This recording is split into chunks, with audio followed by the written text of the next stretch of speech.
are hurtling toward the day when climate change could be irreversible. Rising sea levels already altering this nation's coast. China's capital is choking in its worst pollution of the year. 5% of species will become extinct. Sea levels rising, glaciers melting. If we do nothing, the picture of the world is one of absolute devastation. There's no convincing scientific evidence for man-made climate change. We're spewing 162 million tons of human-caused global warming pollution into it every single day, as if this is an open sewer. Satellite data demonstrate for the last 17 years there's been zero warming, none whatsoever. It's why, you remember how it used to be called global warming? And then magically the theory changed to climate change? Sure. The reason is it wasn't warming, but the computer models still say it is, except the satellites show it's not. We are in the beginning of a mass extinction, and all you can talk about is money and fairy tales of eternal economic growth. How dare you? Drill, baby, drill. Drill, baby, drill.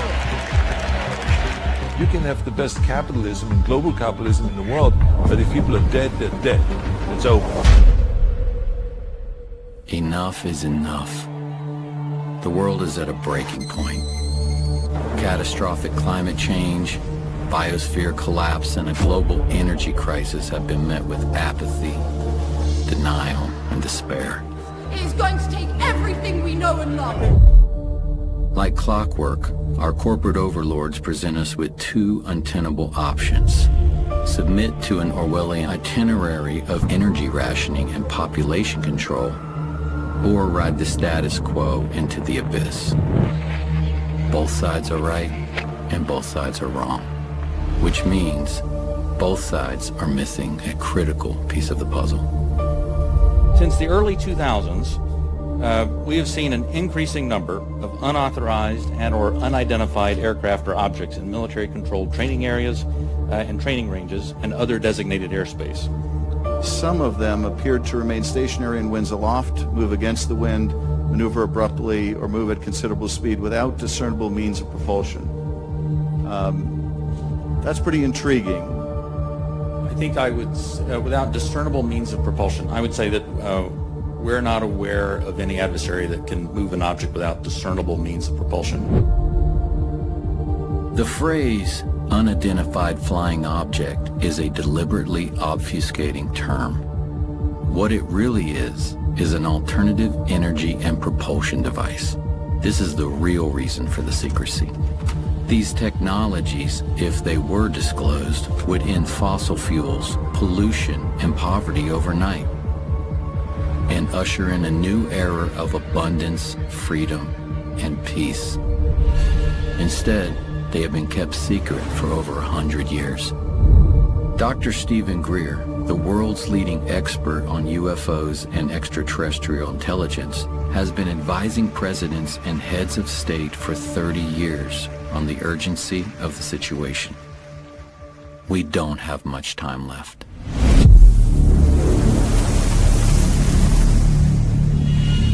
What is this lost century? This lost century is literally 100 years, more than that now, of technologies that have existed that have vanished. I mean, I was just recently in a meeting in Washington with the people who manage the black budget of the United States. They have no access to this material because between the late 1800s and now, the ingenious inventions and sciences that could have moved us off that extinction level path that we're on have all been ruthlessly suppressed, confiscated. And the only way that's going to change, it is not going to change in Washington. It is not going to change in a large corporation. Unlikely. It's going to change by us, the people doing it. So it's about us.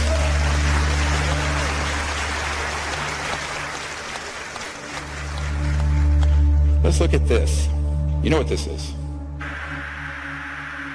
Dude, that is a fucking drone, bro. There's a whole fleet of them. Look on the ASA. My gosh. They're all going against the wind. The wind's 120 knots from the west.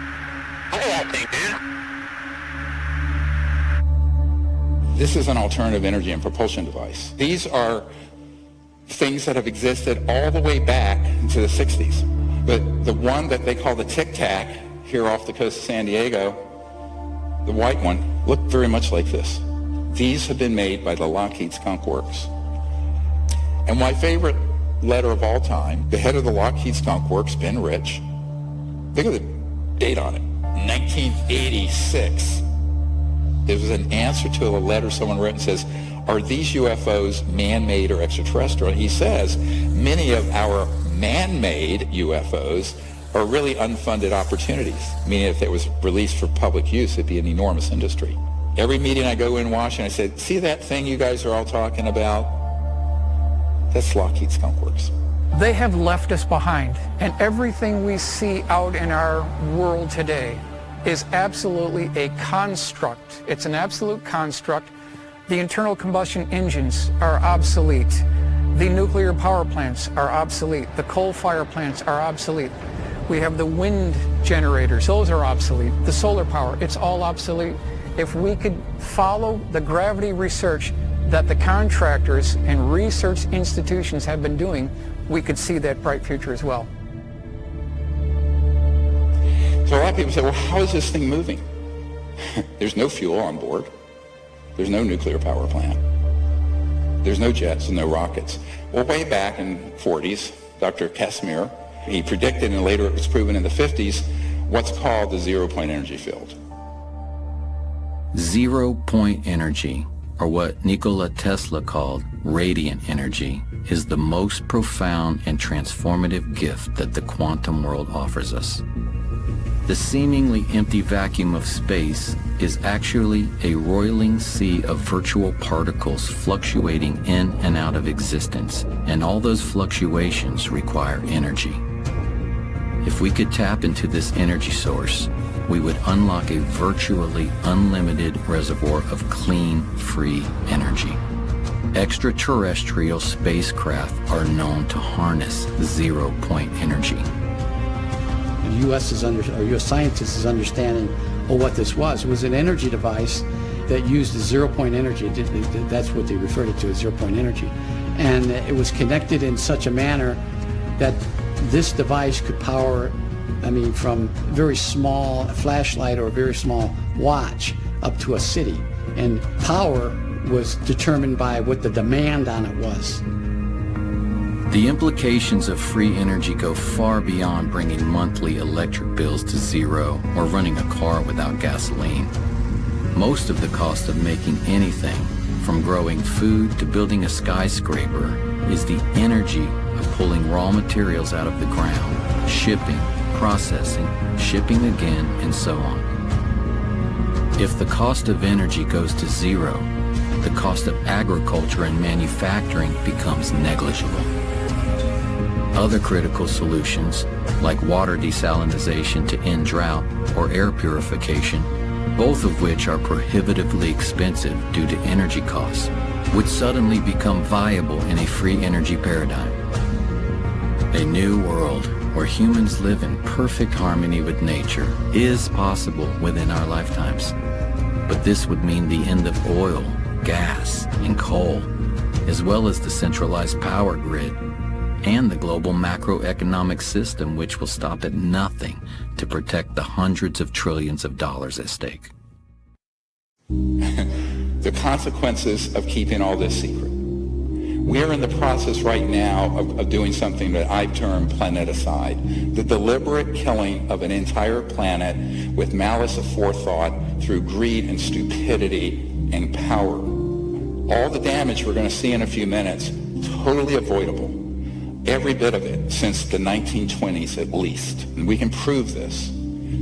I'm afraid that the term planeticide is all too real. The ecocide doesn't really say it. We are in the process of destroying the biosphere, destroying a habitable world for certainly the majority of the animals on the planet. I'm an older guy. I won't be around to see the worst of this, but I have not just trepidation, but terror at what's going to be faced by my son's generation and the generations that come after him. When someone asks me how bad is the crisis, I kind of don't know where to begin. Because what does that even mean? Does it mean what is the threat to humanity? Have we reached some kind of tipping point? There are certain things that get under my skin or that especially alarm me. And one of them is the insect holocaust, for lack of a better word. The precipitous decline in the number of insects, the number of species, the total biomass of insects. A lot of studies put that decline at 80%. When I was a child, when we went on a long drive, especially in the summer, like we'd have to have the windshield wipers on from time to time to clear off the bug splatter. Like you just don't have that anymore. Insects are like the foundation of the terrestrial food chain. Like you can't have a thriving ecosystem without thriving insects. This is the 6th great extinction that's happening on the planet, and it's 100% man-made, all of it. We have to all awaken, because of what's happened, I think we're like a frog being boiled slowly. And suddenly we're going to wake up and find out, it's too late. 150 species every day go extinct. Now, these aren't all animals, they're all kinds of species. The planet has been dying at human hands for a long time. A naturalist I like, J.B. McKinnon, he calls the world a 10% world as kind of a poetic expression of how much life has declined. So there's maybe 10% of the whales that there were 500 years ago, and the seabirds and the wetlands and the mangrove swamps, and the fish biomass. We don't even know what we have lost, although in some level we feel it. This is part of the despair, part of the alienation and the anguish that sensitive people feel. Ice caps are melting. The oceans are certainly going to rise. It could rise as much as 20 feet if we have the big ones melt. This is all the way back in 1958, and there was a full-page color ad in Life magazine. Everybody was reading Life magazine at the time. And it's by an oil company which was the predecessor of Exxon, which was called Humble. Each day, Humble supplies enough energy to melt 7 million tons of glacier. Here they're bragging about it in 1958. So this company gets rebranded as Exxon in the 1970s. And in July 1977, they have a meeting inside Exxon headquarters where their chief scientist, James Black, is showing slides that are warning that burning fossil fuels are going to eventually endanger all of humanity. They know this in 1977. Present thinking holds that man has a time window of 15 years before the need for hard decisions regarding changes in energy strategies might become critical. Well, those 15 years were up in the early 1990s. Look at this. How long ago was it recognized that this was a disaster? Senior scientist Exxon, 45 years ago. And actually it was known before then. This is insanity. This is a civilization gone mad. These companies have really not been held accountable. We've lived in the fossil fuel economy now for more than 100 years. And it's just been accelerating. The amount of wealth has been increasing. You have situations now where the head of ExxonMobil goes on to become the Secretary of State, Rex Tillerson under President Trump. And I'm an environmentalist. A lot of people don't understand that. I think I know more about the environment than most people. So there is really very little accountability that exists. Many scientists, such as myself, have discovered that there are very concerted, well-oiled machines that provide false information, even to scientific and academic programs. It's called capture, where they try to rationalize away this problem and everything's fine. One company, Exxon alone, has funded more than 40 different groups to keep alive its campaign to deny the worst impacts of climate change. There was a guy named Martin Hoffert, and he's a professor of physics at New York University, a consultant to Exxon for their climate modeling during the 1980s. And he said this: the advertisements that Exxon ran in major newspapers raising doubt about climate change were contradicted by the scientific work we had done and continued to do. Exxon was publicly promoting views that its own scientists knew were wrong, and we knew that because we were the major group working on this. This was immoral and has greatly set back efforts to address climate change. Here's a case where the Canadian government ordered the scientists not to disclose the extent of it. So what you get in the media is a very sanitized version of this problem, which many people believe we may have already gone over the edge of the red line, how far we can go without a safe return to a sustainable civilization. China is the world's biggest greenhouse gas emitter by a huge margin. And if there's anything clear so far coming out of this year's Communist Party Congress, it's that coal is having a bit of a revival in the world's second largest economy. A senior energy official said China will give full play to coal as ballast in the country's energy mix. Why are we digging stuff up out of the ground when we haven't needed to burn coal since about the 1920, 1930 time period? Here's your solar panels. I had to replace my solar panels with more, and they all end up in a landfill and they're toxic. You know, we're working in a paradigm, whether it be fossil fuels or what is being proposed as new energy, that isn't going to work. I'm certainly not opposed to renewable technologies, but you know, they are dependent on weather. They're dependent on how much wind there is in an area, or they're able to harness of the sun. And they cost an awful lot to bring up to speed. No environmentalist wants to see vast landscapes converted to biofuels, or pit mines to mine silver and cobalt and lithium, wind turbines that kill birds and mar the landscape. This isn't what we signed up for. But this is what happens when we abdicate our relational care for every place and ecosystem and being on Earth and transfer that onto yet another quantitative cost-benefit paradigm. And you have lithium fields. The amount of pollution from these lithium mining operations for lithium-ion batteries in your Tesla, not to mention they catch fire periodically. Now, fair enough, I'm an emergency and trauma doctor. Gasoline cars catch fire more. I can tell you some horror stories, which I'm sure you don't want to hear. And then we have this whole morass of how we're living, you know, on wires that we haven't needed. And so the entire system is set up to benefit a relatively small number of global oligarchs and financial interests that we absolutely have to say enough. They've had 150 years to do this. If we want to live among other life in the future and not in a concrete hellscape where we retreat into virtual worlds to compensate for the loss of what is alive, then we have to change our ways. And we have to start acting from our care for life. Most of you know that there are these nanoparticulate plastics that are in the entire food chain.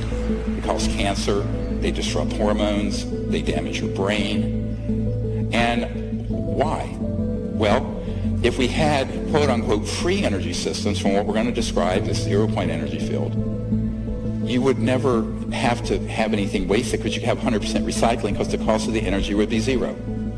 And then we have all these famines happening around the world because of the absolute social injustice of a system that is driven by greed and scarce resources. When, as Tesla pointed out, there's an infinite amount of energy to be tapped in what has now been quantified as the zero-point energy field. How do you tap it? Now, mainstream science says it can't be tapped. It's there theoretically. Not true. And you're going to find out how untrue that is. International Panel on Climate Change, which issues annual reports about the dire state of things that we're facing. It says in their latest report that over the next decade alone, between 32 million and 130-some million people are going to be driven into poverty because of the changing climate in their countries. 3 billion people, almost half the world's population, has no way to cook their food. They have no way to heat. But what they're doing, they have to survive, is cutting down the rainforest and cutting down the scrub and shrubs in the desert. You have what's called the desertification, where you have the growth of deserts going on exponentially. You can take maps from 40 years ago and now and just see the growth of this dead zone. Why? You have 3 billion people that don't even have, even if they had access to fossil fuels, they don't have access. This is how they're living. It's not only that 3 billion people don't have access to energy sources, it's also that their way of life is under constant assault by our own, primarily through the financial system. that imposes debt through development loans and other mechanisms on most of the world, who then must, in order to meet the debt payments, must convert their environment into commodities and their time and energy into labor for the global marketplace. So if you don't include those kinds of issues, and you're only talking about let's bring more energy to the world so that we can raise them up to be like ourselves. Come on, it's not working. Being like ourselves is not working. Look at the depression. Look at the suicide. Look at the addiction. Look at the obesity. Look at the despair. This is not a fit destination to evangelize throughout the world. We need some humility here. The dire emergency in East Africa, the drought there exacerbating the hunger crisis. As many as 20 million people could be starving by the middle of this year, half of them children. I firmly believe there can be no peace on this planet without justice. And there can be no justice when half the population of the world is required to live in abject poverty. It's a direct result of the world's energy system. So I always liken this, we're living in this sort of the Truman Show. It's a perfect metaphor for the world we're living in now, where, you know, the people who are saying we need more oil, gas, and coal until we get something to replace it, they're right. Look what's happening all over the world. On the other hand, the people say we can't just keep drill, baby, drill and burning oil and gas and coal because we're destroying the biosphere. And they're right. Now, when both sides are right and both sides are wrong, someone's been had. We've been had by people who want to deceive us and think that we're actually having a legitimate debate about energy and the environment. We are not. We're all Jim Carrey living in this Truman Show of a construct. So everyone's saying, well, you know, we don't have enough fossil fuels coming out, and the density of energy from solar and wind isn't enough, so let's build more of these. Well, then you're stuck with 1 million years of toxic, life-killing waste from nuclear reactors. Greenhouse gas emissions would only decrease, according to a recent study, by 4% if we double the amount of energy that we're getting from nuclear power by 2050. Well, that's not a very good statistic to think about. Most people think when nuclear power plant is running that you're somehow getting energy from the atom directly. No. What you're doing is splitting the atom, as it were, creating a lot of heat that boils water, heats water. It turns a steam engine like a choo-choo train in 1849 coming out to the gold rush in California. That's all a nuclear power plant is, except you're stuck with 1 million years of waste. And this is the other problem. The distribution of the power from the point that you have the primary source, by the time you generate it, transmit it through the inefficient transmission lines, and then you're wiring in your device or your home, you've lost at least 66%. So 66% of the energy is completely wasted. So here's your energy grid. 12% is a new renewable. The rest is the old system. So if you plug in your electric car, 88% of the power is coming from gas and oil and coal. The entire world is running on an energy paradigm of scarcity, meaning that there's never more energy than we generate, and we lose that energy as we move it around and deploy it in different ways, and so energy is expensive, and energy is difficult to get to remote areas. And that energy is important because it's inputs in growing food, and it's inputs in manufacturing, and it's inputs in the economy, and it's inputs in all of these things that make people's lives better and that solve the problems that desperately need to be solved on the planet right now. Over unity is a very simple idea. It's that you're getting more energy out of something than you're putting into it. And according to mainstream science, that's impossible. What free energy devices suggest is that there is a limitless supply of usable energy that's always coming into reality, and that we're not living in a universe of fundamental scarcity. So over unity is more than just a breakthrough that's going to live its life in a technical paper. It's not that. It's really the ability of humans to liberate themselves. Yes, there is a history a long history of over-unity systems. For example, Nikola Tesla had one. Basically, his big magnifying transformer that he had on Long Island was such an over-unity system. He got the entire Earth itself in resonance. Everything going on is feeding energy into the Earth starts to feed energy into that wave that he created. So he gets a lot more energy in his resonant wave fed from outside, from the environment in the interior of the Earth.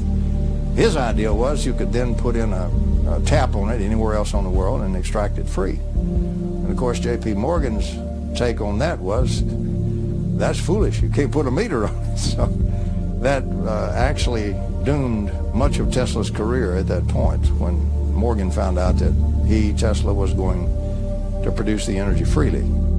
But I love this quote. If you want to find the secrets of the universe, think in terms of energy, frequency, and vibration. Now, the reason he said that is that when you use what's called a very high voltage system, you can tap in to what Professor Casimir called the zero-point energy field. Some people call it the quantum vacuum. Other people, like Professor Dirac, modestly called it the Dirac Sea. And we just tested a device last month in the Arizona desert, you'll see in a moment, that is based on that. Nobody is really trying to get, for example, over unity, more energy out of something than you put in, because it's assumed that that is impossible. Well, that might be impossible, but only if you don't really understand the fabric of reality itself. They just can't believe it, especially engineers, because I know how we were taught, right? There is no vacuum energy. You're just a kook when you think so, right? If they took a little more physics, they would go, well, maybe. It's not a small thing. It's not a matter of finding proof for some technology, for some invention, and convincing everybody of it. You can't convince somebody of something that so totally contradicts their basic assumptions about the universe. But what if there's a pool of energy available to us that we didn't even think was possible because we're operating on these 100-plus-year-old assumptions? We can't find this excess energy simply because no one's looking for it. So-called empty space isn't really empty at all. It's actually full of energy. So instead of being like kind of a quiet, empty lake, it's more like the froth at the base of a waterfall or something. But when you go to look at the numbers, you find out that there's enough energy in the volume of a coffee cup to evaporate all the world's oceans if you could get at all of it. And here we have a car from 1921 running without a plug. Now look at this old car. And it was pulling energy out of, they just said, out of the environment. They couldn't quantify what, but they had the correct frequency, and this had a battery and some wiring, and it was running around without being plugged in.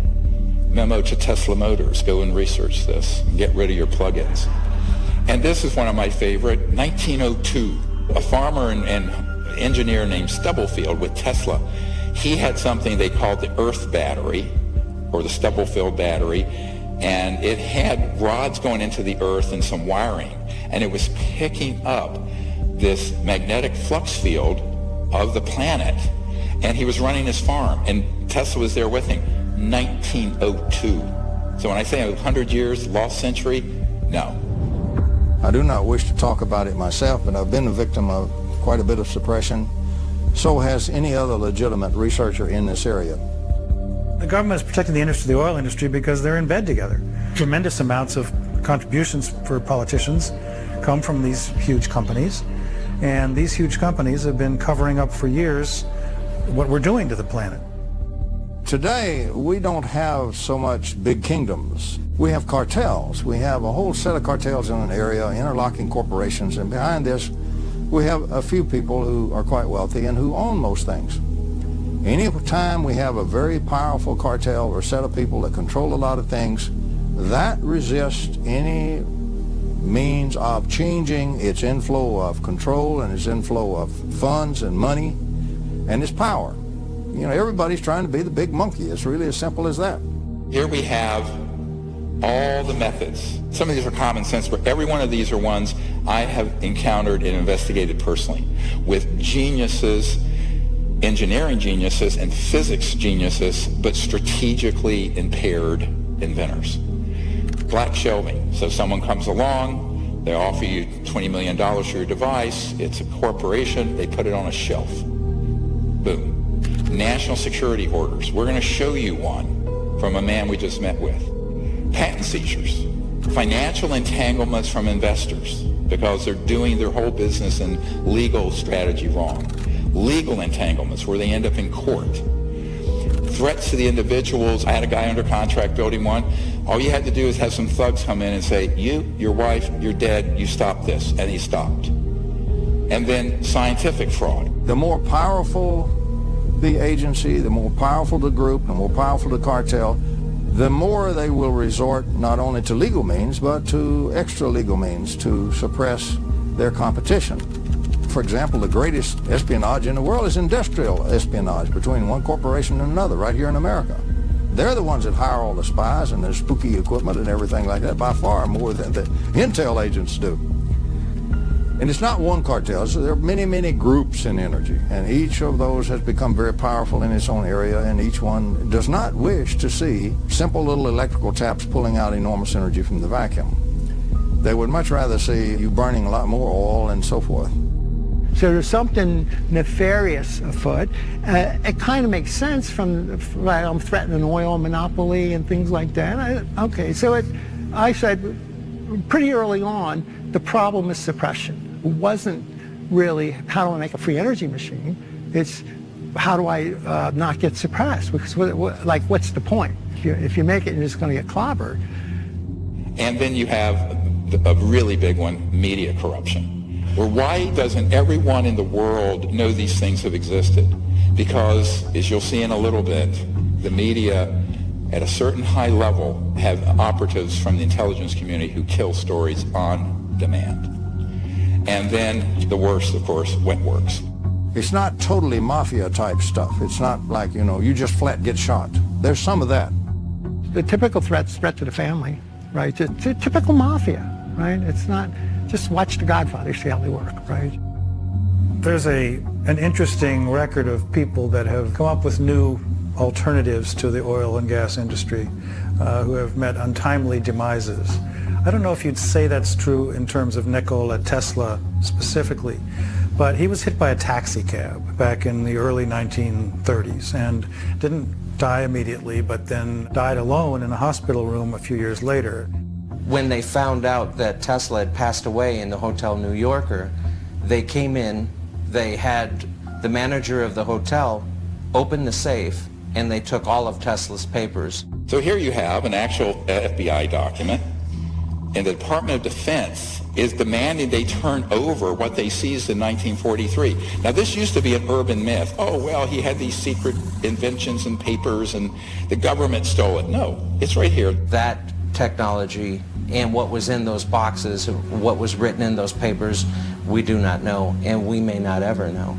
So they go in, the FBI takes it. Here the Department of Defense years later is saying, we want all those papers that you confiscated in 1943 upon Nikola Tesla's death. And then you have just flat out patent confiscation through national security orders. Look at this. This is 12 years ago. 5,135 inventions seized under national security orders. In 1971 list includes patents for solar photovoltaic that were subject to restriction because they were more than 20% efficient. The most efficient solar panel you can get right now in 2022 is 22.8%. These were way past that in, how many years was that? 51 years ago. Okay, we're not talking about an extraterrestrial spacecraft or anti-gravity or gravity control. We're talking about just a super efficient solar panel. Those are confiscated. This is one of my favorite statements of this report. One may fairly ask if disclosure of such technologies could really have been detrimental to the national security or whether the opposite would be closer to the truth. Yeah, we hear the words vital interests of national security. Well, what we're really talking about there in terms of Iraq, for example, in the early 2000s, which was all trumped up. There were no weapons of mass destruction. That's what was being touted by the media, Sir Judith Miller at the New York Times and others, to justify what we were doing to get rid of Saddam Hussein. But in fact, the only national security implication of that was the oil industries, what they get from it. But again, what does national security mean here? Oil, gas, petrodollar, Goldman Sachs, JP Morgan Chase. That's the national security in the abused, corrupt system. It's a policy that the military seems to feel is necessary for national security. However, at this point, we often wonder, 50 years after World War II and the Cold War, whether such sequestering is necessary, especially when fossil fuels are a major cause of global warming. So here we have a man, he was fired, Dr. Tom Vallone, he's a PhD physicist. He was a patent examiner, and he saw these amazing technologies being confiscated. This is not a conspiracy theory. And he blew the whistle, they fired him. Because he saw things that would save the planet. Now, this is way back in the 80s or 90s. Patent sequestering, which is actually called secretizing, public needs to know at least that every major military agency has a representative at the Patent Office. Patent Office in its current approach is it's actually breaking the law. It's trying to make happy the physicists who are with American Physical Society to keep them in power with their ideas, you might say, and withhold from public use good inventions that could solve our problems, like the energy crisis. Boeing had just finished some work on some propulsion system. Boeing had done it for the Air Force, and they finished the job. And then they applied to their customer at the Air Force for permission to use it on Boeing's commercial airlines, and they were denied. An example of the ongoing suppression of things that seem to be innocuous and a slight improvement in technology. So, T. Henry Moray had a device, no input energy once he got it set up, output 50 kilowatts. He had multiple assassination attempts and finally was bankrupted in his lab. This was the 1930s. There is absolutely no question that T. Henry Moray had a system that produced about 50 kilowatts out of a 55-pound box. There's all kinds of skullduggery that happened there. The Russians even tried to kidnap him at one time. It reads like a James Bond movie, but it's real. It really happened, and it really happened here in the United States. Here's a friend of mine. He was a Wright-Patterson Project Blue Book guy, but when he retired, he built a device that you could put on the air intake of a car. This is in the 80s, where you would get anywhere from 20 to 40-some% more range, miles per gallon, on conventional. I treat air, and out of air, I make it more than just providing oxygen for the combustion process. There are combustion-stimulating molecules and radicals generated in this process. Thunderstorm in a bottle.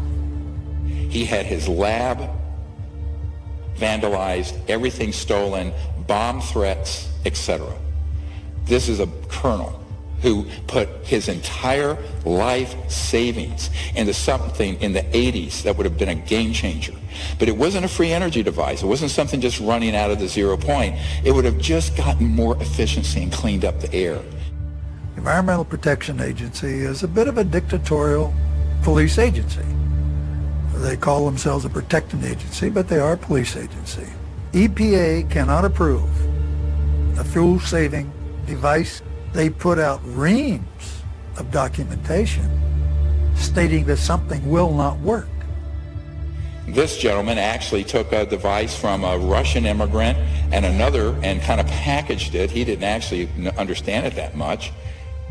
And you had 26, almost 27 watts going in, 7,460 watts going out, and tested and verified by multiple labs. Gray started developing this idea 8 years ago. For the past year and a half, he's been trying to get someone in the U.S. government interested. So far, he's had little luck. Gray says he's been getting the same reaction he got 30 years ago when he first proposed his theory. Get this guy out of here, he is crazy. But Gray says it's paranoia. The scientific community isn't willing to accept teachings opposite all previous learning. And the military aerospace industry is afraid to admit decades and billions of dollars worth of research have been wasted. Now, unfortunately, this disappeared because he actually took the ideas from some geniuses and was trying to make a lot of money. And so his became, I'm calling this crazy inventor syndrome. It's not very nice, but I mean, it's kind of crazy. And here's why it's crazy. They think I have the best thing since sliced bread, and the world's going to be the path to my door. And they don't realize they're going to have corrupt interests from the national security state, corporations, and all kinds of other people stop them. So they think they're going to do a normal investment and normal venture capital and patent it, or keep the secret sauce of how it works away from everyone. And in every single case for 100 plus years, they've taken that knowledge to their grave. You've seen The Paranoid Inventor, plenty of stories on those guys. It's my precious.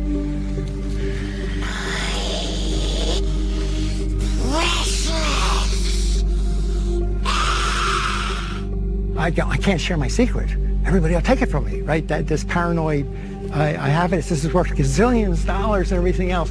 And they're so naive, they have no idea. At first, they think they're the first, right? Have no idea the history of this and what happens to the others.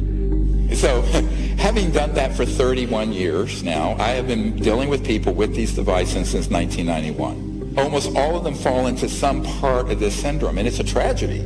You'll see the device, I'll have engineers come in and test it, they go, oh no, I'm going to keep it secret, nobody can know but me, and I need to make a bunch of money, they want to be the next Rockefeller of energy, and the next thing you know, they're dead, or the device is confiscated, or it vanishes in a buyout.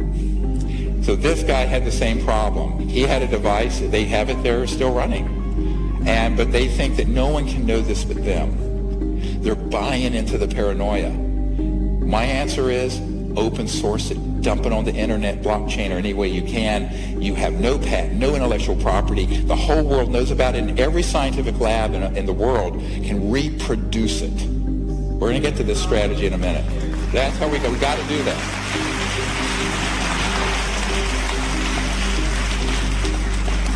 Because the very definition of insanity is doing the same thing over and over and expecting a different result. That's attributed to Einstein. But how true is that here? So we have to change our strategy. Many of these inventors are really good at the technical stuff, but they're not great communicators. This power is something I have given my life for you the people. Now set up this demonstration for y'all. You don't have to be a rocket scientist. They're not good at business. They're not. Like, God can make technical geniuses and he can make business savvy people, but rarely do the two come together in one person. This story is fascinating because he had a tiny, it's 17 watts, like a 20-watt light bulb. It was putting out 200 watts, 10 to 15 times more output than input, and this is in the 80s. This is 40 years ago. I was not convinced probably on the first 3 times that I saw the device and saw it tested that indeed it put out more energy than it took in. I am convinced now. I was a little bit prejudiced, and like all people that come up with devices like this, you think they're wrong, and so you go down to prove them wrong if you're that interested. And I was not able to prove him wrong, nor were the people that I was with able to prove him wrong. And here's what happened. He kept the whole thing so secret. He was going through a patenting process, but even the patent application left out a lot of the secret sauce. Most of these inventors do this. Fatal mistake. And what happened is that it was all covered up, that he actually was taken to court. Patent office said, even though he had proof that it worked from multiple, very esteemed scientists, patent examiners, that proved that the thing actually did as he said it did, and he got nowhere. He took this to his grave. Look at this video that you're going to see in a moment. Mr. Newman has been fighting for a patent for years. Many, therefore, considered it ironic when a federal judge appointed the former head of the patent office, William Schuyler, to decide if Newman's device did or did not work. Mr. Schuyler, who is also considered to be an expert on electrical engineering, didn't take long to make his decision. In a report of the special master, Mr. Schuyler states, evidence before the court is overwhelming that Newman has built and tested a prototype of his invention in which the output energy exceeds the external input energy. Therefore, there is no contradictory factual evidence. For the layman, that means the machine works. The expert then goes on to say, the Patent Office finding that such a machine is impossible is clearly erroneous. Mr. Schuyler also found that the Patent Office intentionally did not consider the formalities of Mr. Newman's application for a patent. Why wouldn't you go along, again, with a master that's former head of the patent office, who has credentials that the judge called outstanding? Why wouldn't you go along with the man that you recommended in granting a patent? You ask mean questions, don't you? I think you'd have to address that question to our present commissioner. Are you acting on his orders? You might say that, yes. There you go. Operability or utility is a rejection that virtually none of the patent examiners, and there's almost 5,000 of us, were allowed to use in any of our applications. The supervisor particularly always said that, oh, that's something only if you're dealing with energy inventions. So what we find is that throughout the patent office, that rejection for something that we personally would feel would not be operable was not a judgment we were allowed to make, except if we're in that security department that deals with energy and propulsion types of inventions. Here we have a brilliant device, again, almost 40 years ago. Look at the input and output. Test it over and over again. 0.3 milliwatts. Output, 223,000 watts. That's 22.4 kilowatts. That's plenty to run your car, your Tesla motor. Now, continuously output if needed on demand. So this little thing that looks like a cigarette pack, when he died under mysterious, they said a heart attack, it's all kinds of evidence he was killed. This is real, usable power. It's stable. It is not transient. It is not noise. And it is not any other kind of spurious effect. This is a real effect. It's all coming from that little tiny box sitting behind the 500 watts of power.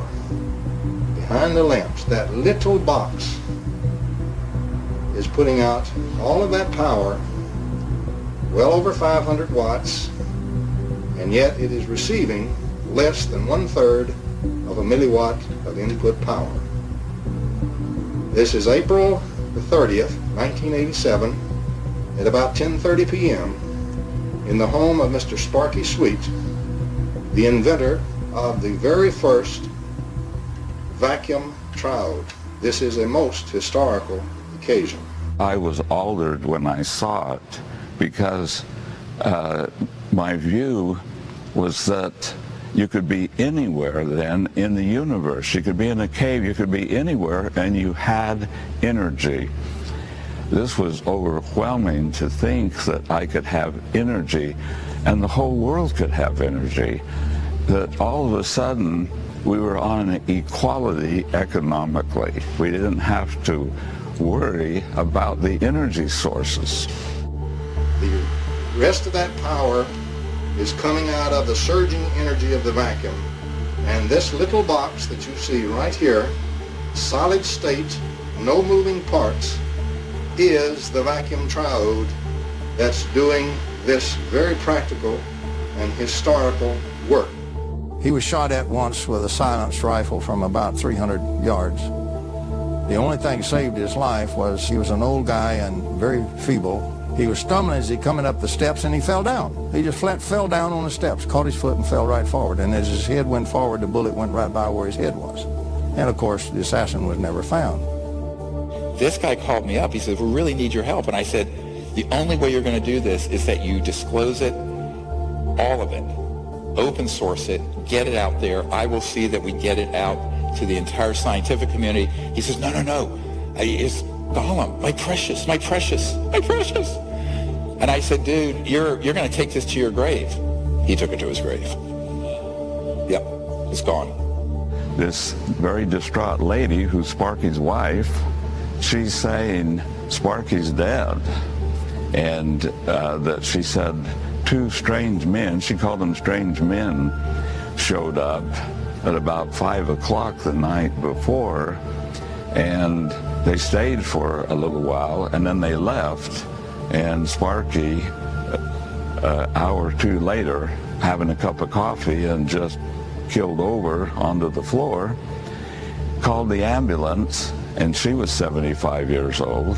They would not let her in the ambulance. And the ambulance then called her back about 20 minutes later and said, "We don't think he's going to make it." And that was the end of that until the next morning when she called my sister-in-law and talked to her and said, "There are men here that said they're FBI, and they got black vans, and they're taking all this equipment. What should I do?"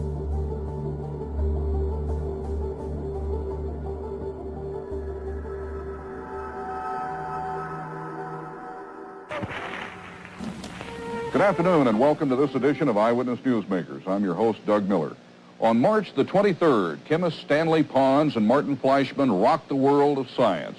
They announced that they had achieved cold fusion in their laboratory at the University of Utah. The promise of a cheap and a plentiful energy supply grabbed the world's attention.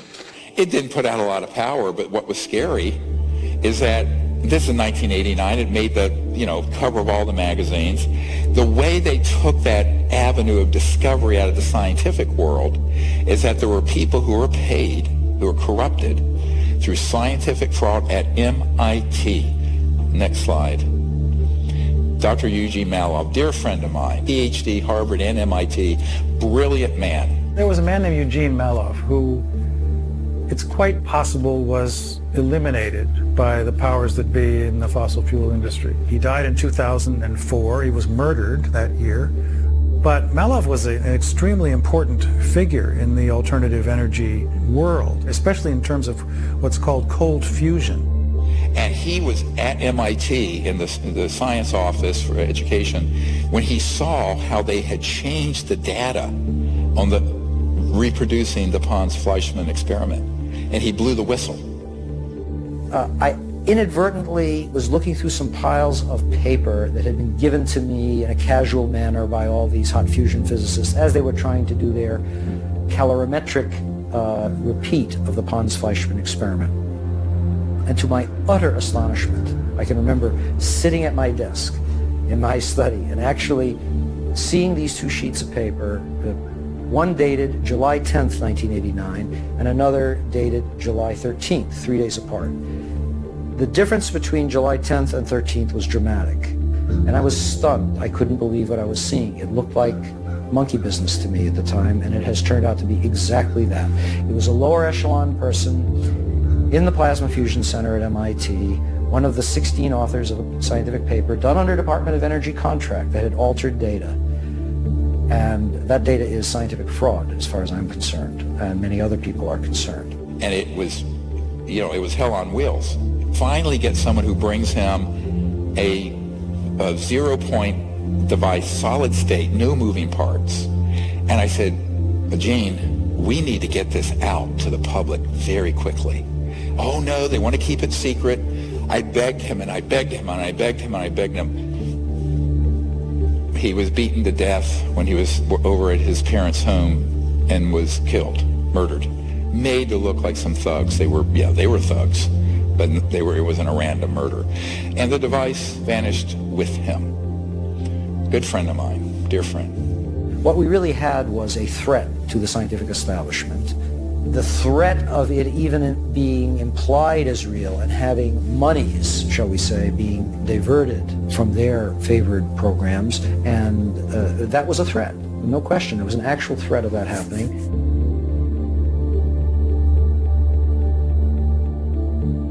U.S. scientists making a huge breakthrough. A source tells CNN that for the first time ever, researchers have been able to create energy from a fusion reaction. Now, Laura, I could explain all of this in great detail, of course. But basically, it's a giant step towards a clean energy future without dependence on fossil fuels. This is the first time, by all accounts, they've gotten more heat out than they put in. Not so fast. This supposed breakthrough, announced just as we were finishing this film, is a total distraction. The net gain, 0.1 kilowatt, is enough to boil a kettle of water and not much else. But what is truly baffling is that they are not counting the actual input required to power the lasers to get the machine going. When you count the energy it took to generate the fusion reaction, it's actually a 1,200 times net loss. Furthermore, fusion reactions can generate heat in excess of 3 million degrees, which would ignite the oxygen in the surrounding air if a breach ever occurred. Everything about this is, at best, wrong. At worst, fraudulent. So why is this fake solution being pushed by every media outlet on the planet, when we have had real solutions hidden in classified programs for 100 years? Different people have different devices. Of the ones that have promise, there's certain themes that keep re-emerging. The first theme is torsion physics. Torsion physics is a fancy way of saying something that spins like this and something that spins like this. Think of it as like an hourglass shape. I think that it has to do with it representing the way energy moves in the universe. At the biggest levels, like the galaxy, it's a spiral. A tornado on Earth is this vortex motion. Our DNA is a stranded spiral. A second theme is plasma. A lightning bolt is plasma, right? The spark gap in a car is plasma. So plasma is the fourth state of matter. Solid water is ice. Add more energy, it melts and becomes water. Add more energy, it becomes steam. And then if you were to add even more energy, say through running an electric current through that steam or through any gas, you end up with plasma. You can think of it as maybe this liminal state or in-between state between the physical world and the non-physical world, whatever that is. There's some evidence emerging that plasma can provide a shielding of inertia. So if you imagine that you're a UFO and you need to zip around at crazy speeds, you can't pump the brakes too fast, otherwise everyone's going to slam into the windshield, right? But if you had some sort of inertial shield around the craft, i.e. like a plasma shield, you might be able to eliminate the inertia surrounding that and keep the occupants safe. I think this is why the UFOs seem to glow. Plasma glows. A third theme is that of the ether. The conventional or mainstream understanding of the base level of reality is maybe the quantum sea, tiniest particles all bumping into each other. The ether conceives of this differently. It says that there's a kind of a fluid geometry that is the base layer of physical reality, and that to understand that fluid geometry is to be able to really understand electricity, magnetism, and gravity. And this, according to Tesla and others, is the key to really understanding what he was getting at with all of his wireless transmission of energy stuff. But I believe that we're going to see something like a return of the ether. It won't be called that, but it'll be something like that that's going to enable us to make much more progress in these areas in the coming century. This gentleman, he had a car that would run on water, but it had to be modified. A local inventor has discovered a way, hear this, to use water to run your car. It's a major breakthrough that will no doubt make motorists happy. And as Ralph Robinson explains, the Pentagon is also showing lots of interest in this project. And he always kept that secret. He had a patent that he falsified the voltage and the frequency, cycles per second, because he didn't want anyone to reproduce it and leapfrog him financially. Again, this crazy inventor syndrome. And what happened, and when he passed away, there was a whole warehouse full of floppy disks and papers and everything, and his heirs wanted to sell it off. What people didn't realize is that this car was the least important thing Stan Meyer had. He had a toroid, and the toroid, it was a donut-shaped electromagnetic device that had had a national security order slapped on it. Because I was going to get it and openly disclose it. Though the scientific establishment may have ignored the likes of Meyer, the powerful military-industrial complex certainly hasn't.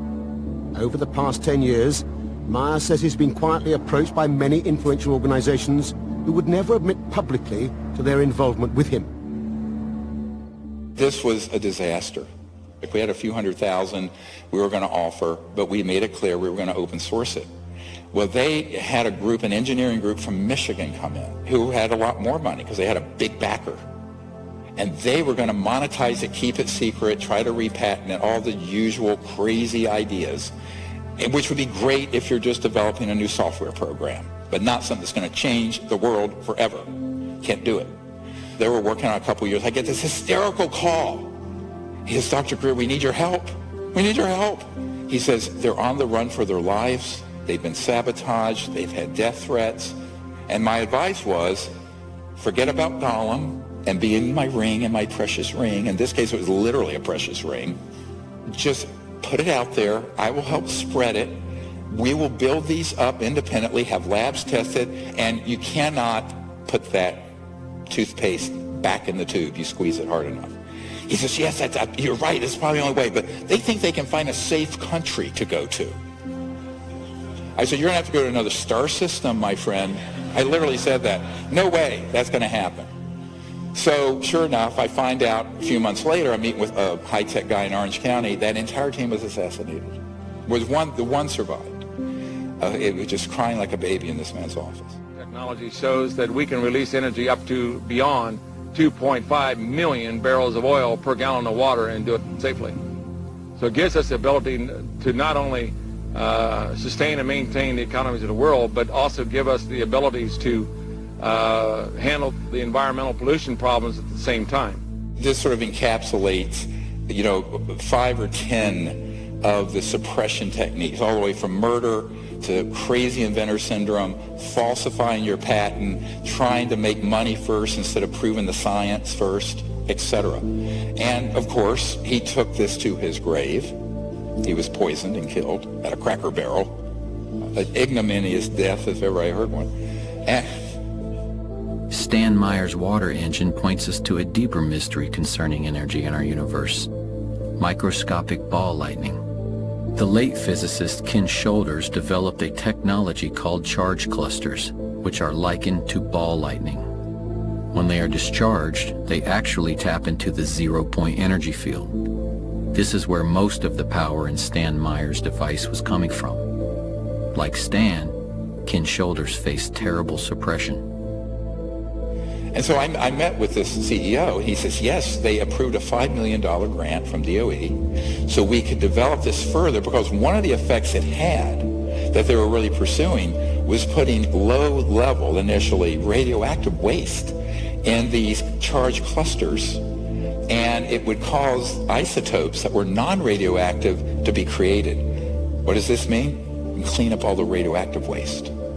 However, the phenomenon, the reason it was doing it was that it was actually activating, as it were, this baseline energy field that's at the fabric of space and time. And that's what they didn't want out. So in the rarest of events, that grant was published, and these vicious people who want to keep all this stuff secret went into the Secretary of Energy's office and said, pull that grant. And they pulled it.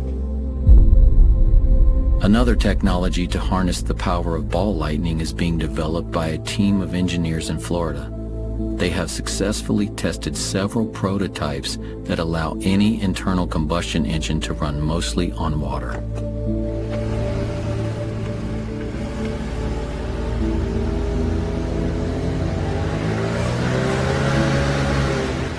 It's a little quicker, huh?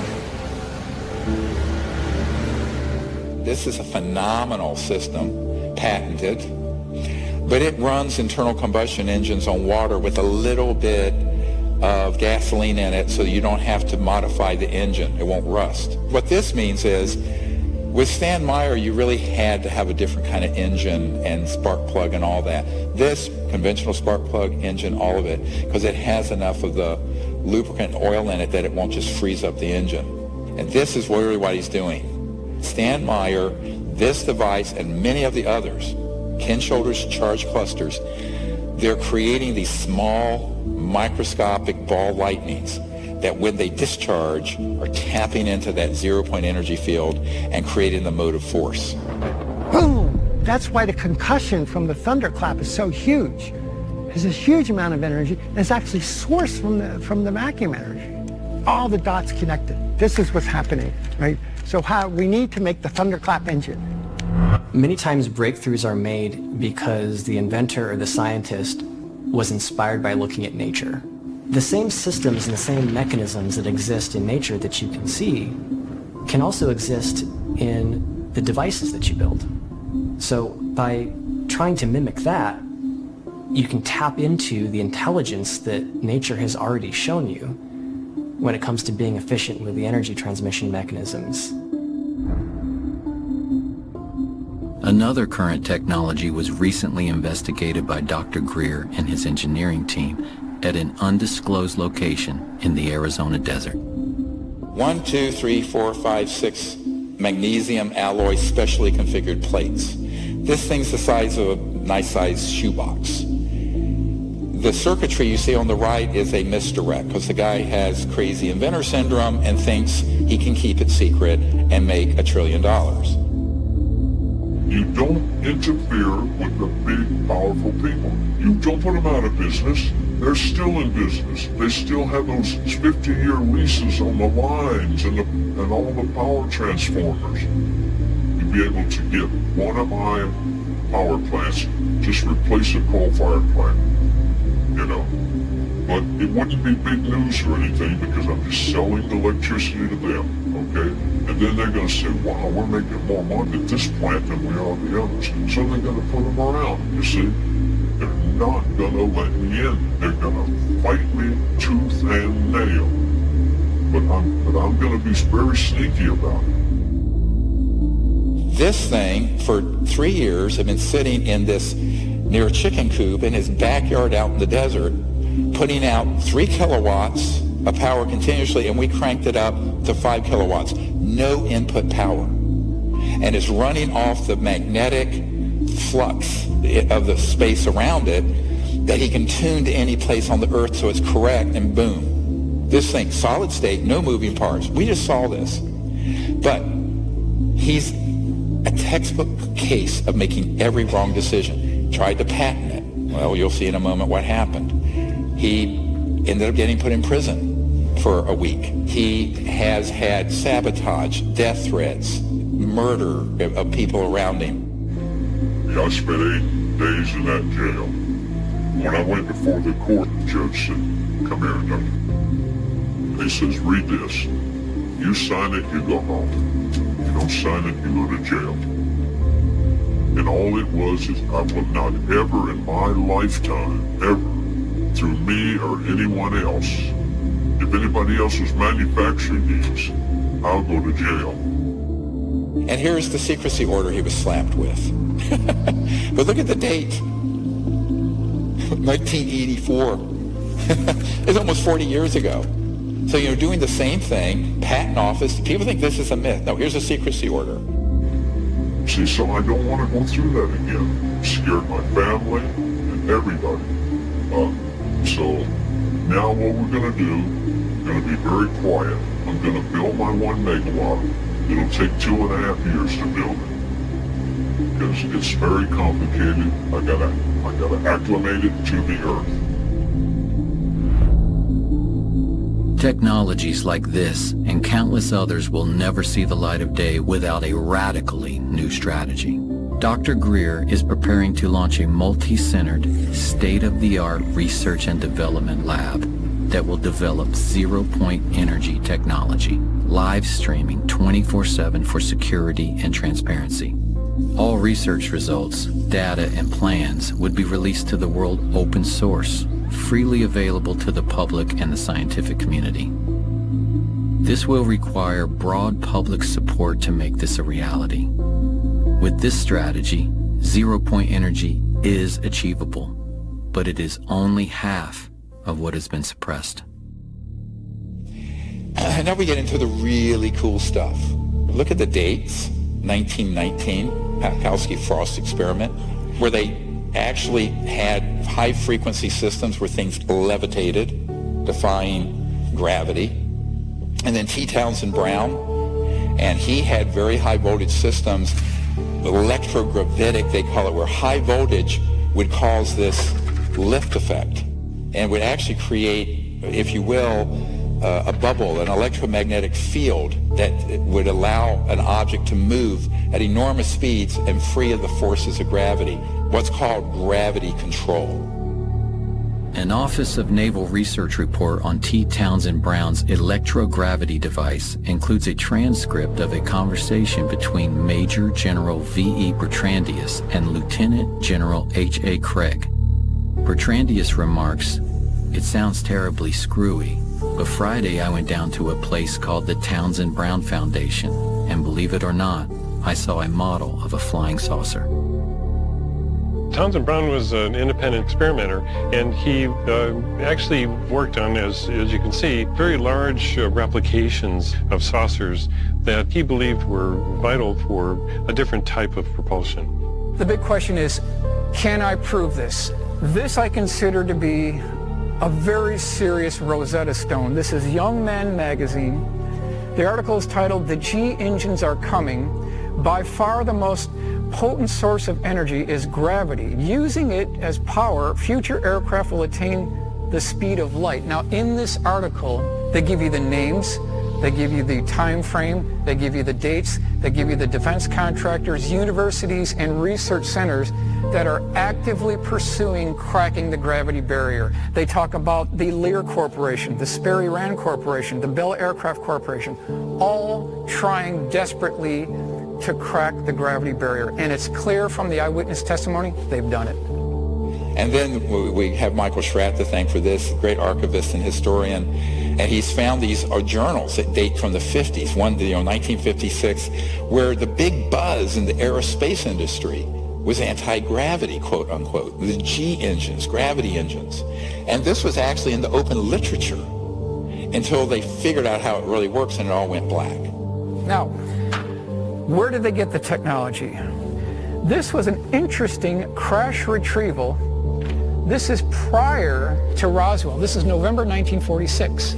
This was seen by a courier who went to Wright-Patterson Air Force Base, and he had a guard, an MP who he was friends with, and this guard said, "You know what?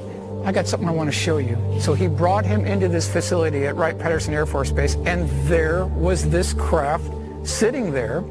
And this little red dot that I have here shows you the attempted point of entry. They were using a diamond-tipped drill bit to try to get into this craft. So the question is, if this is one of ours, why would they be trying to get into this? So is this the beginning origin point of a reverse engineering program? You know, some of the UFO crash retrieval material, we've looked at it and we found that the materials used are very strange. When extraterrestrial material is recovered through military crash retrievals and its metallic structure is examined under a microscope, the metal is so pure that we could not replicate it, even in a vacuum in space. This is because extraterrestrial crafts are not manufactured on a Ford assembly line the way humans would manufacture something. Everything in the material universe has a frequency and a corresponding sound vibration that creates and sustains its being. Extraterrestrials manufacture objects by first creating a resonant frequency. For instance, the frequency of a flying saucer. This is a sort of vibrational blueprint that interacts with the substrate of the physical universe, pulling into existence from other dimensions atoms and molecules that then organize and condense into the structure of the object being created. In this way, extraterrestrial material is literally manifested into being, like transdimensional 3D printing or Star Trek's replicator technology.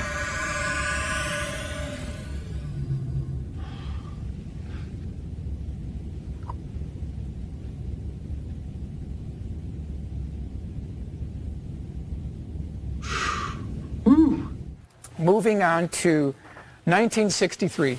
This is a Marine. He was called from Cherry Point, North Carolina, to an undisclosed location, and his job was to guard something there.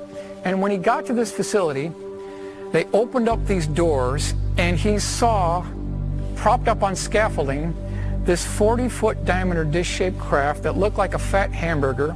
It was about 15 feet tall. he noticed that there was a white circle painted on the floor, and his job was to shoot to kill anyone who would try to breach that circle. They were trying 3 ways to get into this craft. Number 1 was a diamond tip drill bit. So we've got 2 cases of this now. Number 2 was an acetylene torch. That failed.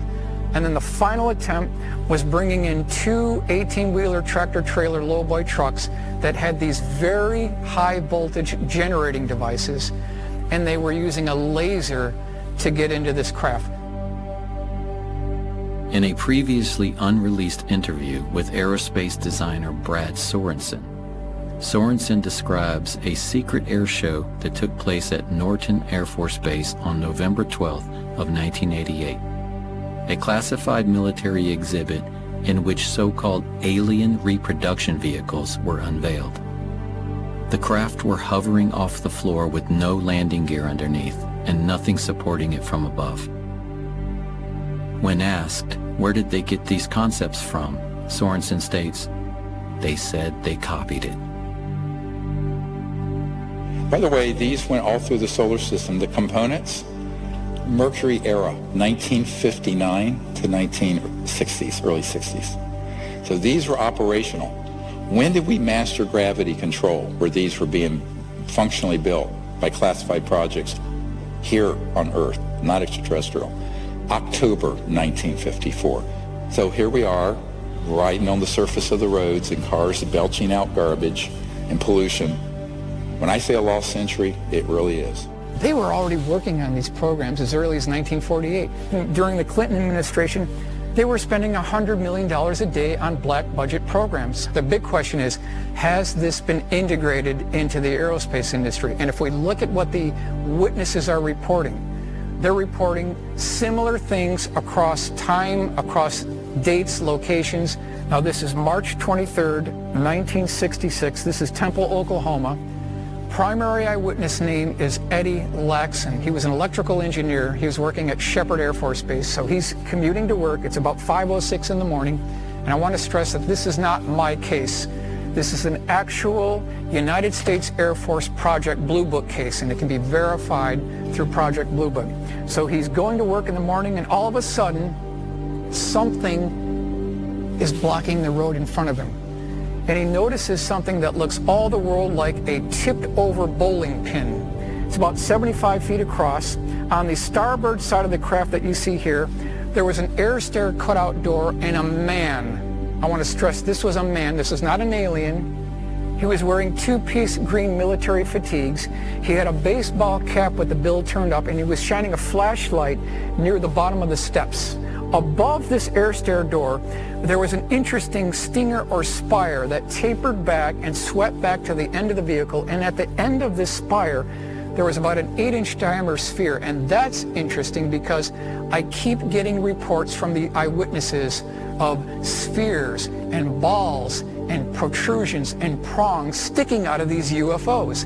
And if you look at what the eyewitnesses are describing to us, and you look and examine high voltage electrical equipment, it's a match. I believe I can make a case that the components that people are seeing on these UFOs are off-the-shelf high voltage electrical components. When this gentleman, who was this military green fatigue gentleman, when he noticed that he was being watched by Eddie Laxon, he scurried up this ladder, he slammed this door shut, and then there was a high-pitched drilling noise. This craft levitated off the ground and then took off like a spark on a grinding wheel and made no sonic boom whatsoever. This is back in 1966. Rockets are obsolete. Solid rockets are obsolete. Jets are obsolete.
So how can all this be true and we're still flying jets? Elon Musk tweeted this out.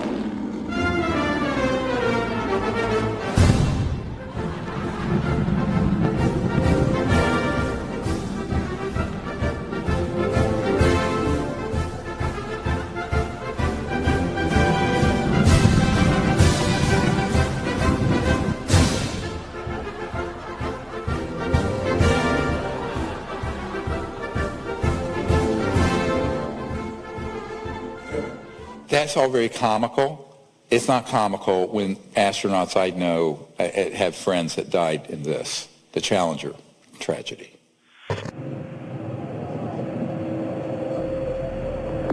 Flight controllers here looking very carefully at the situation.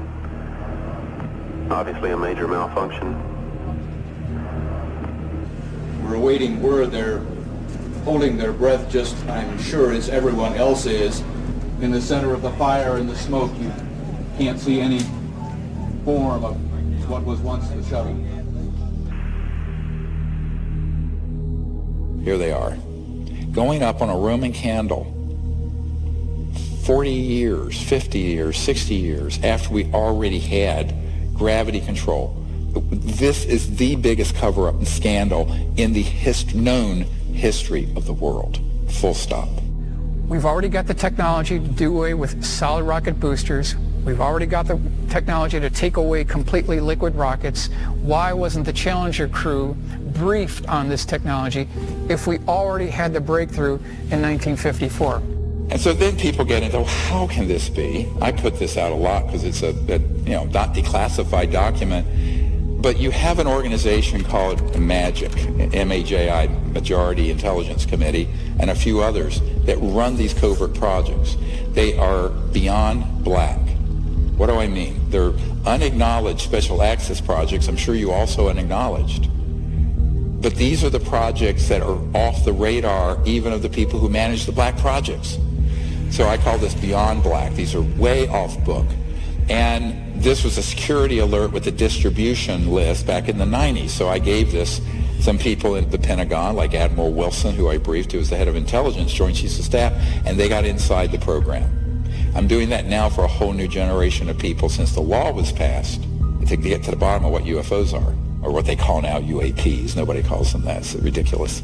Let me tell you what a UFO, UFA, they make up these fake names that are obfuscating. Unexplained aerial phenomenon.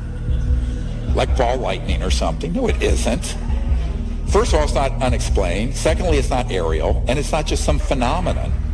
They're either man-made UFOs or extraterrestrial. That's it. Keep it simple. The hardest thing for the senators and the White House people and the general public, and particularly the media, to understand, or scientists, is that if this is true, how could it be that it has been kept secret from the people? They're very good at counterintelligence. So it's structured, as Eisenhower warned us, beware the military-industrial complex. In the councils of government, we must guard against the acquisition of unwarranted influence, whether sought or unsought, by the military-industrial complex. A very strong warning of what he saw coming, because he'd been living with it for 8 years. The CIA was only created in 1947, and the Pentagon and its generals were, gaining much more power and as the nuclear age progressed. And Eisenhower saw it. The combination of military power with industry. If you think about what the industrial part is of the military-industrial complex, the industrial is basically the fossil fuel giants and the chemical companies and the now increasingly the pharmaceutical companies that are running rampant and increasing their wealth by astronomical proportions.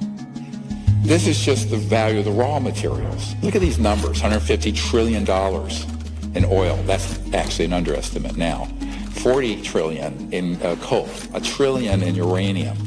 But that's just the raw. When you multiplier effect, when you take it from there to retail and creating the energy, it's many more hundreds of trillions. And that's what's being protected along with the Bretton Woods petrodollar, where they decided to make the dollar the reserve currency of the world, but it's based called the petrodollar. So the entire macroeconomic, global economic system is sitting on a crumbling foundation of the energy system we use. And it's going to have to be transitioned. It should have happened 100 years ago. Now we're out of time. The malefactors of great wealth, as Teddy Roosevelt once warned us about. Writing the laws, paying politicians to write the laws that they want. Why is that happening? Robert Kennedy Jr. wrote the introduction to both editions of my recent book, which was Horsemen of the Apocalypse Became Climate in Crisis in its most recent version. And he said this, which I think is quite apropos to what I've been talking about today. They work together in lockstep, coordinated by Capitol Hill trade associations, lobbying firms, captive agencies, and paid-off politicians to increase authoritarian control, to transform all of us into mindless consumers, to shift middle-class wealth to billionaire plutocrats, and to liquidate our Purple Mountain majesties and our entire planet.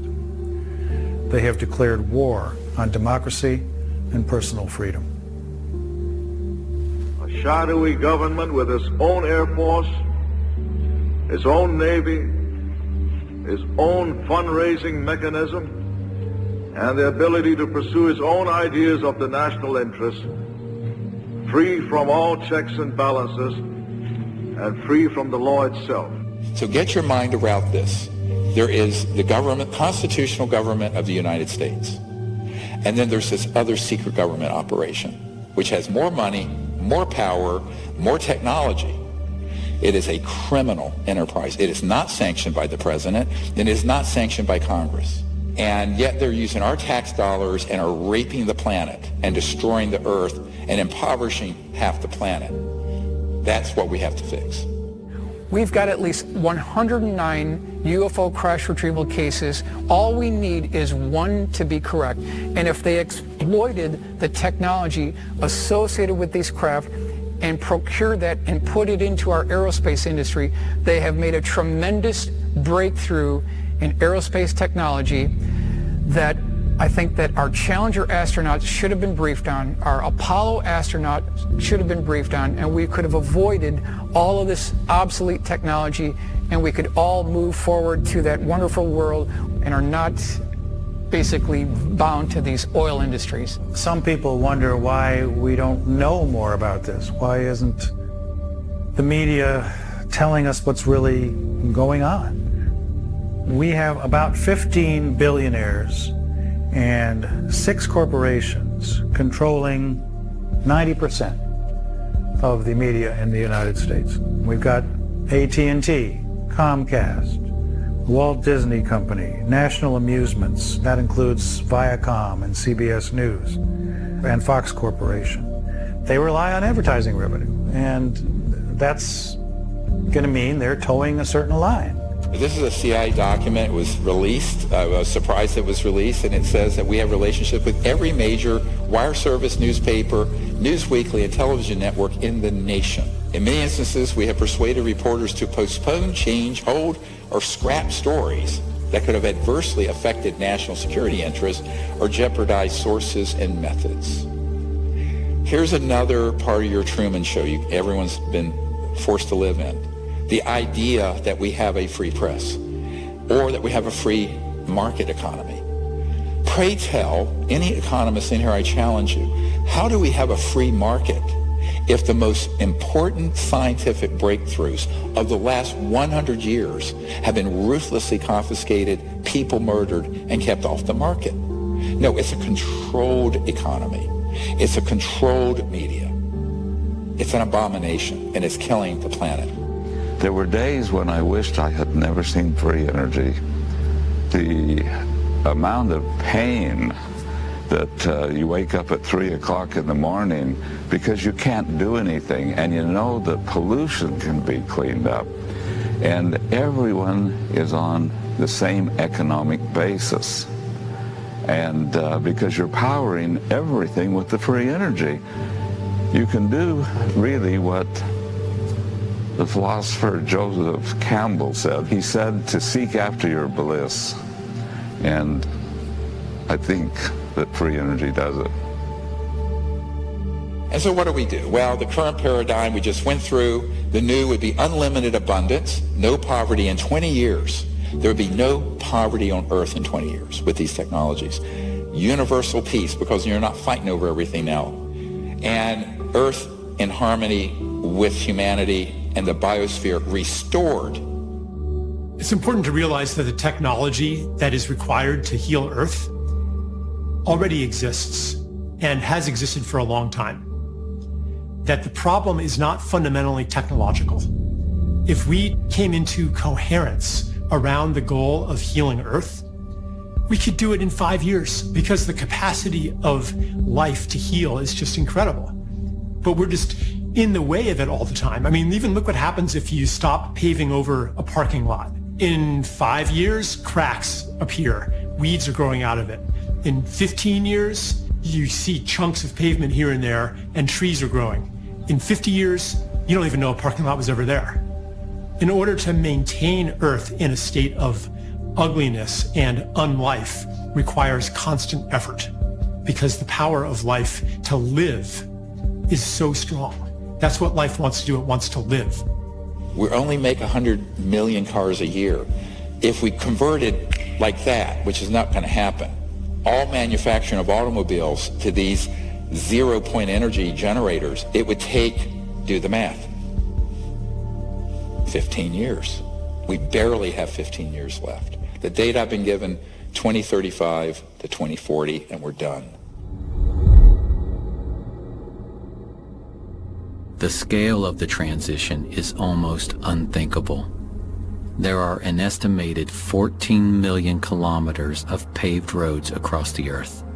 There are many millions more of power lines comprising the so-called smart grid. A real smart grid would be no grid at all. We need a compassionate transition. Instead of displacing millions of workers who support today's energy infrastructure, we must enlist them in the radical transformation of our world that lies before us. You've all heard of the Hopi prophecy, probably. There are two lines on the Hopi prophecy. Right now, our entire planet is on the line, the upper line that terminates. We're an extinction level event trajectory. That's the path we're on. There's another line in the Hopi prophecies, and that's one that we have to jump onto that goes on and on forever. That's our choice. We, the people, have to choose it. It is not going to be done for you like a Ouija board in Washington or at Wall Street. We're going to have to unite and do this ourselves. You can imagine a civilization that has figured out the over-unity question as being one in which the centralization of power, and therefore the centralization of the inputs necessary for the growth of civilization, becomes more decentralized. So rather than these power stations that are clustered around big cities, you can have energy generation mechanisms in every home. And this is why it's a new world, because it's the power to the people. And what it means, it's literally not just electric power and energy, but actual political power. And in the industrial era, from the 1800s to now, it's gotten more and more concentrated. This is going to return the power to every village and every person. Even the deserts shall bloom, as it says in the Bible. And in Africa and around the world, they're going to leapfrog past where we are with all this electricity and wiring and power lines and power plants like they did telephones. They went straight to cell.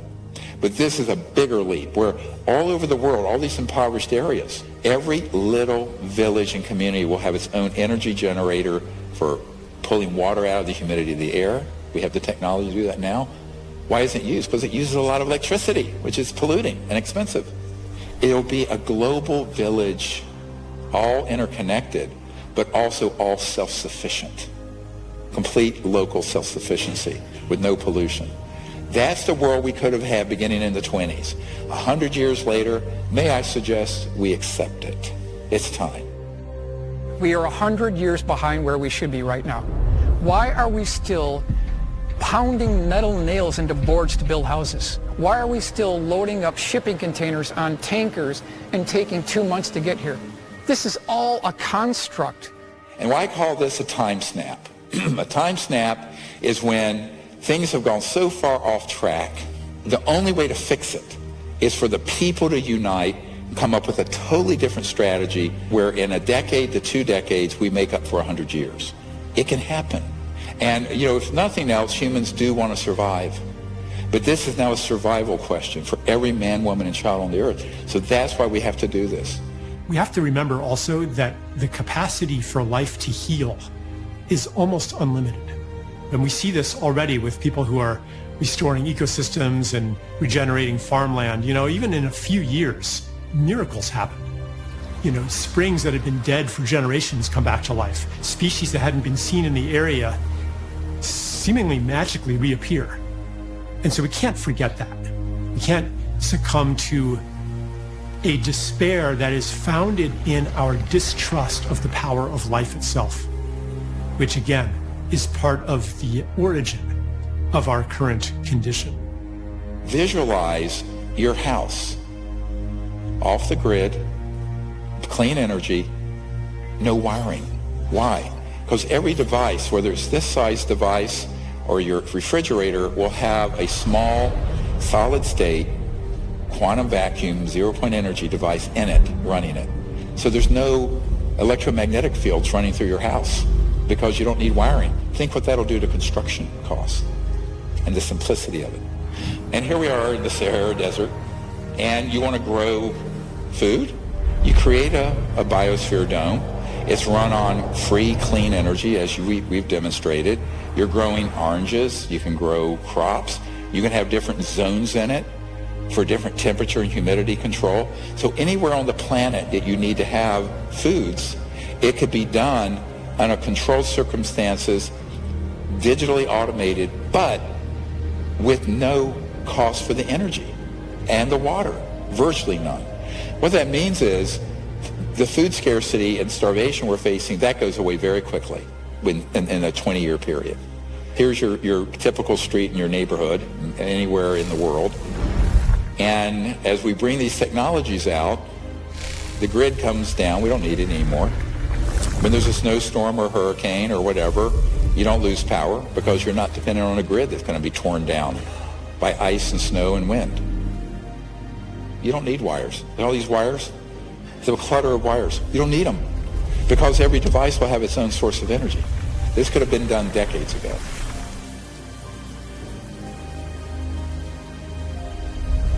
As we bring these out, all these freeways will be replaced.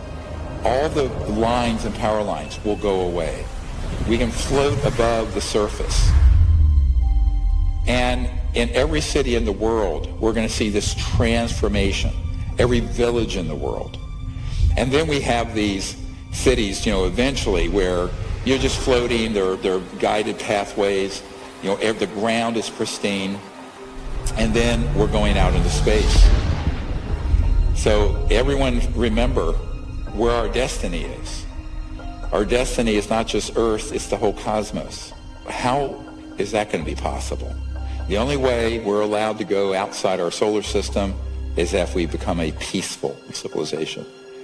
Otherwise, it's locked down. You know, we are considered a planet that is dangerous and armed. Each one of us is very invested in the world as it is. We've built careers, relationships, and goals based on a world that doesn't include ETs and anti-gravity and free energy and healing devices and all this cool, abundant stuff. And so we need to understand and really know if we are ready for that investment to be disrupted. So one of the most powerful things that any of us can do is to look in our own hearts, imagine the world that could be, and ask ourselves, are we ready for that? If the answer is yes, then hold that readiness in your heart in all the excitement that it's due. If the answer is no, if there are some lingering doubts or fears or concerns, then go into that. Follow that. That's an important thread that you can follow back to something inside of you that needs attention. It's that obstacle that may be keeping us from living in this new world. At Rendlesham Forest in the Air Force Base in 1980, a roughly pyramid-shaped craft landed. You've all heard this account probably, but I'll recount it for you, and the part that's classified you don't know.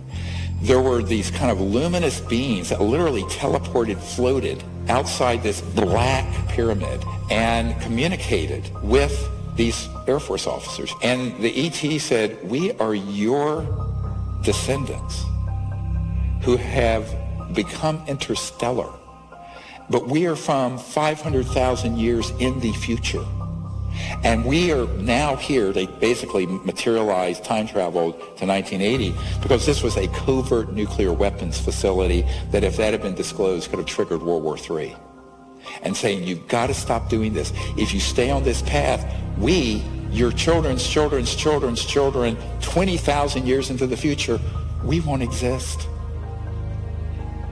That was 42 years ago. So they have been warning these civilizations from other star systems.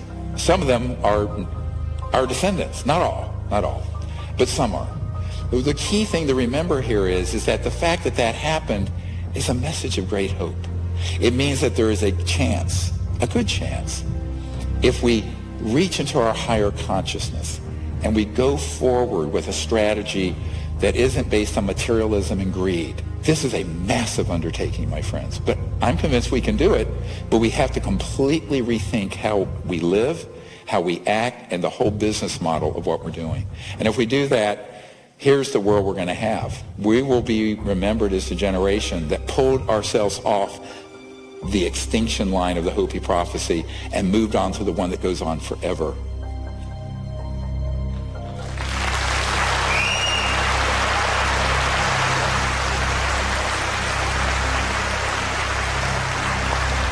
Thank you all. We can do it. Nelson Mandela once said, "Our human compassion binds us the one to the other, not in pity or patronizingly, but as human beings who have learned how to turn our common suffering into hope for the future."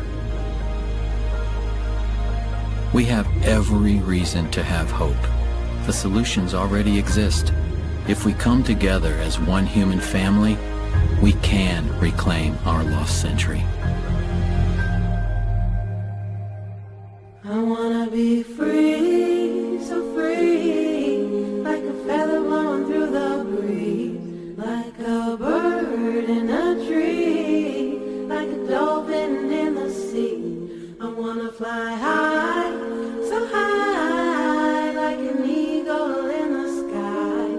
And when my time has come, I'll let it all go with a sigh. Pachamama.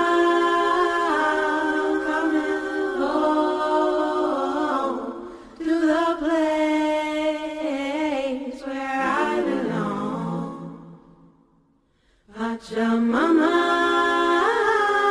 coming home to the place where I belong.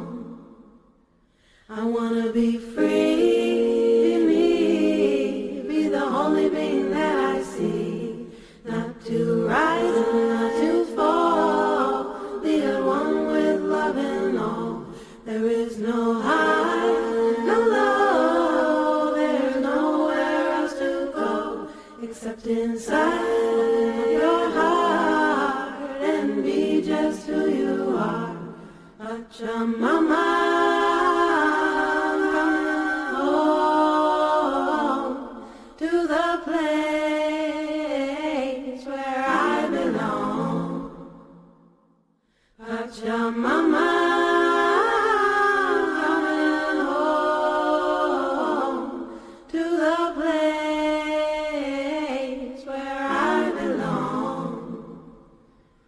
Pachamama,